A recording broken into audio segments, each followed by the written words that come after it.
नमस्कार। मैं डॉक्टर सतीश कुमार मीना, सहायक आचार्य राजनीति विज्ञान, राजकीय महाविद्यालय बावनवास। इन व्याख्यानों की श्रृंखला में आप सभी का स्वागत है। हम जैसा कि पिछले व्याख्यानों में समझौतावादी विचारकों के बारे में पढ़ रहे थे, आज हम प्रमुख समझौतावादी विचारक रूसो के सामाजिक समझौते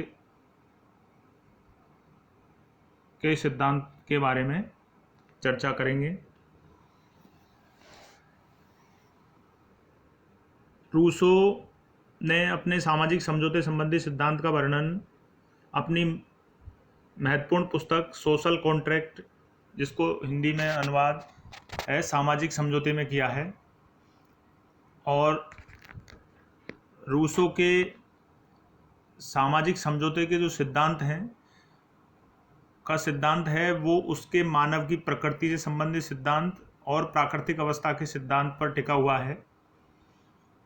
इस रचना में रूसो ने आदर्श समाज की स्थापना की युक्ति सुझाई है, जिससे मानव जाति की प्राकृतिक अवस्था के कष्टों से मुक्ति मिल सके। जिस प्रकार हॉब्स लॉक ने राज्य की उत्पत्ति का कारण सामाजिक समझौते को माना है, उसी प्रकार रूसो के अनुसार भी राज्य की उत्पत्ति सामाजिक समझौते का ही परिणाम है। रूसो ने अपने राजनीतिक विचारों एवं निष्कर्षों को प्रस्तुत करने के लिए सामाजिक समझौता सिद्धांत को अपनाया। रूसो का मूल प्रयास व्यक्ति की स्वतंत्रता तथा राज्य की सत्ता के बीच उचित सामंजस्य स्थापित करना था। हम जैसा कि रूसो के बारे में पढ़ते हैं तो स्पष्ट होता है कि रूसो के सभी सिद्धांतों का मूल प्रयोजन था कि व्यक्ति की स्वतंत्रता और राज्य की सत्ता के बीच उचित सामंजस्य स्थापित हो सके और व्यक्ति की स्वतंत्रता कायम रह सके। व्यक्ति को पूर्ण सुरक्षा प्रदान करने के साथ उसे अधिक से अधिक स्वतंत्रता प्रदान करने के लिए रूसो ने सामाजिक समझौते का सिद्धांत प्रस्तुत किया। अब हम सबसे पहले ये जानते हैं कि रूसो के सामाजिक समझौते सिद्धांत में सबसे पहले पढ़ते हैं कि रूसो सामाजिक समझौते का उद्देश्य क्या बताता है। रूसो सामाजिक समझौते के उद्देश्य पर प्रकाश डालता है और कहता है कि भूतकाल में प्रथम राज्य की स्थापना किस प्रकार हुई। उसके सामाजिक समझौता सिद्धांत का उद्देश्य तो एक ऐसे आदर्श समाज का निर्माण करना है जहां राज्य की सत्ता व्यक्तिगत स्वतंत्रता में समन्वय स्थापित हो सके और जहां मानव जाति अपने कष्टों से छुटकारा पा सके। उसके समक्ष समस्या इस प्रकार के समुदाय का निर्माण करना है जो अपनी सामूहिक शक्ति से प्रत्येक सदस्य के जीवन और धन की रक्षा कर सके और जिससे प्रत्येक व्यक्ति दूसरे के साथ मिलकर रहते हुए भी केवल अपने आदेशों का पालन कर सके और पहले की तरह स्वतंत्र भी रह सके। जैसा कि रूसो के प्राकृतिक अवस्था में था कि रूसो ने प्राकृतिक अवस्था के, जैसे हमने चर्चा की कि 3 चरण बताए हैं। प्राथमिक चरण में व्यक्ति अपने आदेश को मानने के लिए बाध्य था, किसी बाहरी शक्ति के आदेश को मानने के लिए बाध्य नहीं था। लेकिन कुछ समस्याओं के कारण उन्होंने राज्य की स्थापना की और राज्य में और व्यक्ति की स्वतंत्रताओं में इस तरह का सामंजस्य स्थापित हो कि राज्य व्यक्ति को अपनी स्वतंत्रता को बनाए रखने के लिए सहायक हो, न कि बाधक हो, और व्यक्ति पहले की तरह ही स्वतंत्र रह सके और जो उसकी समस्याएं थी वो उनको दूर करने में राज्य उसका सहयोगी बन सके। रूसो इस समस्या का समाधान सामाजिक समझौते के द्वारा करता है। रूसो के सामाजिक समझौतों का अध्ययन हम निम्न तरह कर सकते हैं। हमने उद्देश्य जाने कि उद्देश्य में पाया कि रूसो सामाजिक समझौते के उद्देश्य का बताता है कि उद्देश्य व्यक्ति की स्वतंत्रता और राज्य में सामंजस्य स्थापित करना और व्यक्ति की स्वतंत्रता को अधिक सुरक्षित बनाना। अब आता है कि समझौते का कारण क्या है। रूसो के अनुसार मनुष्य प्राकृतिक अवस्था में शांतिप्रिय सुखमय जीवन व्यतीत करता था। यदि ऐसा था तो समझौते की आवश्यकता क्यों पड़ी। प्रत्येक समझौतावादी विचारक ने इसके लिए अलग अलग कारण बताए हैं। रूसो का कहना है कि तर्क वह संपत्ति के उदय से प्राकृतिक अवस्था की सुख शांति समाप्त हो गई है। समाज में आर्थिक असमानता में वृद्धि हुई है। कला और विज्ञान, निजी संपत्ति, श्रम विभाजन, जनसंख्या में वृद्धि से सभ्य समाज की स्थापना हुई, जिससे मनुष्यों की प्राकृतिक समानता और स्वतंत्रता लुप्त हो गई। आर्थिक प्रतिस्पर्धा के कारण मनुष्यों में ईर्ष्या द्वेष के संबंध स्थापित हो गए।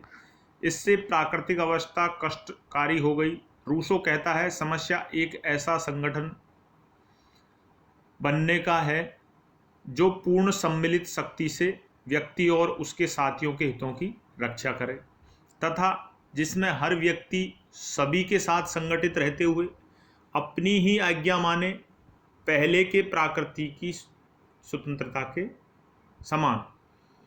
प्राकृतिक अवस्था के कष्ट में बन जाने पर ही मनुष्य नए आदर्श समाज की स्थापना करने के लिए समझौता करता है। तो कारण हमने जाना, रूसो ने बताया कि प्राकृतिक अवस्था में जो कठिनाइयाँ आ गई थी, उन कठिनाइयों को दूर करने के लिए मनुष्य ने समझौते के माध्यम से अपने आप को संगठित किया।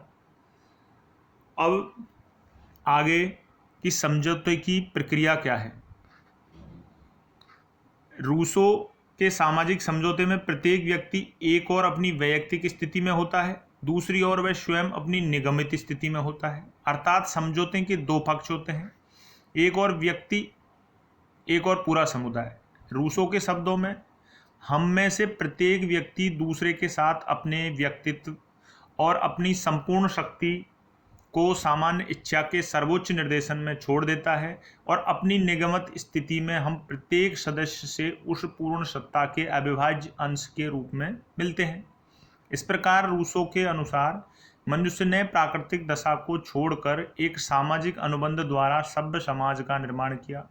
यह समझौता दो पक्षों के बीच होता है, व्यक्तिगत जीवन और सामूहिक जीवन। सामाजिक समझौते द्वारा प्रत्येक व्यक्ति अपने प्राकृतिक अधिकार, अपने सार्वभौम को सौंप देते हैं।